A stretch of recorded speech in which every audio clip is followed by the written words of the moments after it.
Good morning. Welcome to this Monday Minute. Yesterday, we began our study on Advent, the coming of Jesus Christ to this earth as a little baby boy, where he is God with us. And I love the book of Luke. Luke, we're reading through the story of Christ's birth through the book of Luke. And in the beginning of Luke, it says this: whereas many have undertaken to write a narrative of those things which are most surely believed among us, just as they were handed down to us by those who from the beginning were eyewitnesses and ministers of the word. It seemed good to me also, having accurately investigated all things from the very beginning, to write to you an orderly account, most excellent Theophilus, that you may know the certainty of the things which you have been told.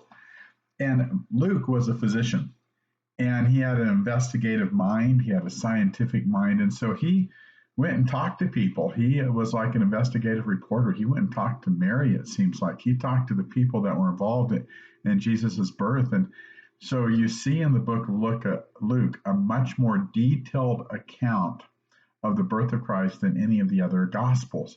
And I'm so glad that Luke investigated it, and God inspired him to do this because God wanted it in his word.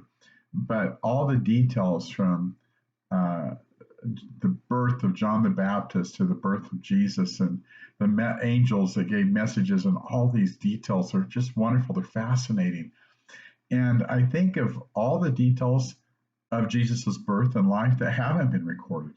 In the end of the book of John, it says, if everything was written down about Jesus's life, I suppose the books in the whole world wouldn't be able to contain them.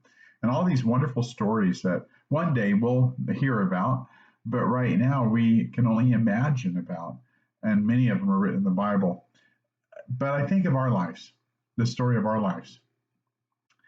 Every believer is important to God, and every believer has a story.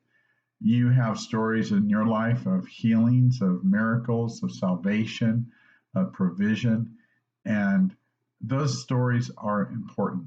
And I encourage you, think of the stories you have of God's providence and God's intervention in your life. And remember those. If you need to, write them down and celebrate them with your family and with your friends. You have a great week and a great start to a Christmas season. God bless.